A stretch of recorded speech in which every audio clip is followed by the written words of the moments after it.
This is so freaking good. Oh, nearly fell. This stuff, this squash just... And I kid you not, this tastes like spaghetti. You know what the only way I can describe this, like a fresh spaghetti. Hello guys, welcome back to another video. Today we're going to be making spaghetti squash, and we're going to start off with some olive oil in our pan, and we're going to use some lean ground turkey and 1 onion, and we're going to go ahead and dice up that onion. I learned this technique here not too long ago, but it has definitely made life a lot easier for me. Yeah, I guess my previous technique was just not working for me. But yeah, very easy peasy. But you can do things as you would like. I just wanted to share that with y'all.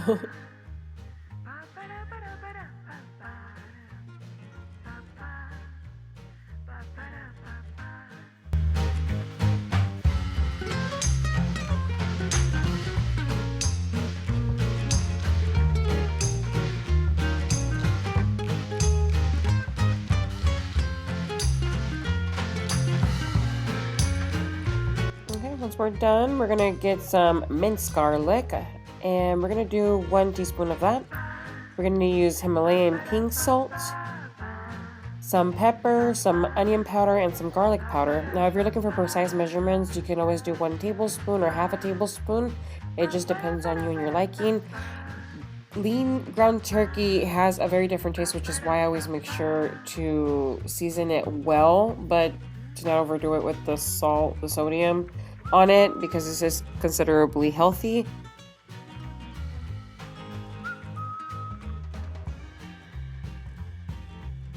Once we mix everything together, we're going to go ahead and put a lid on it. I have this particular lid. And we're going to use Italian style petite diced tomatoes, and I used 2 cans. This one is already pre-seasoned with Italian season, and it was so delicious, so I do recommend it.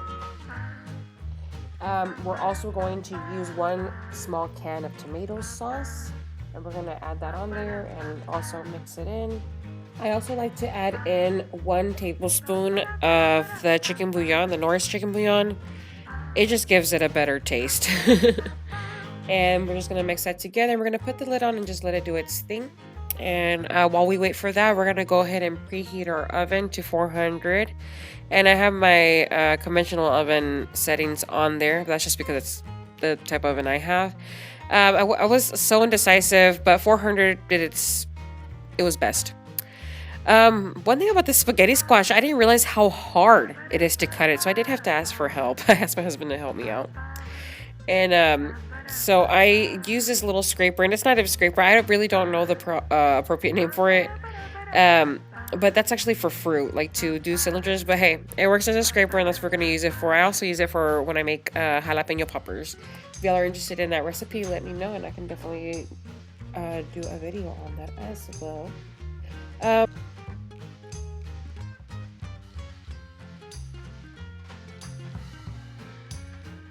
And we're going to add a little bit of oil to both halves. And we want to go ahead and spread it evenly on all surfaces. Is that correct? Like all surfaces? We just want to make sure it's covered well. We want to make sure the olive oil is covered well on all surfaces of your spaghetti squash. That way when we season it, the seasoning stays on it. And here we're just going to use black pepper. Now, black pepper is optional. I like black pepper, so I add it on everything, and trust me, I add a decent amount. I did do less on one half than the other because my husband doesn't like pepper the way I do. So, there you go. We're going to sprinkle that on there. We're also going to use some Himalayan salt. Now, the Himalayan salt I was careful with because I didn't want to overdo it and make it too salty. So, I just sprinkled, like I use a dash of Himalayan salt on both. But it's just to your liking. And the Italian seasoning is what literally brought it all together. And this I just sprinkled it, evenly on the surface of it, well, all of it. I don't even know if surface is the correct way to say it, but I sprinkled it evenly everywhere. And so we're going to do a teaspoon of the minced garlic, and we're going to put that in the middle. And then we're going to spread it evenly so that it is... so that way it sticks, to the spaghetti squash, and it's able to actually absorb the garlic in. Yes. And we're gonna flip them over face down on your pan, and we are going to then stick them into the oven. I did leave them for a good hour, a little bit over an hour. It just depends on how you like it. I wanted to make sure that it basically melted.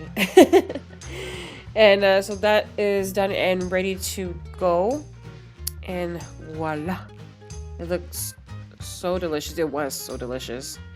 All you want to do is just add your meat sauce right in the middle. You can add cheese, you can add Parmesan, you can add parsley if you would like. There's just a number of ways and things you can add to it. I wanted mine super simple. And look at that.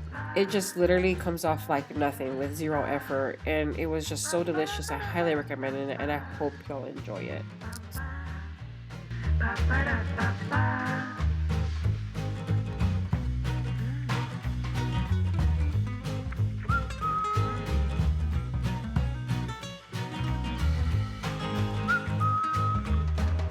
Later. See you later.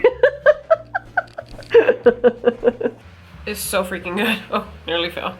I'm halfway done. My husband like scarfed it down, but holy cow. It's just neat how this stuff, this squash just,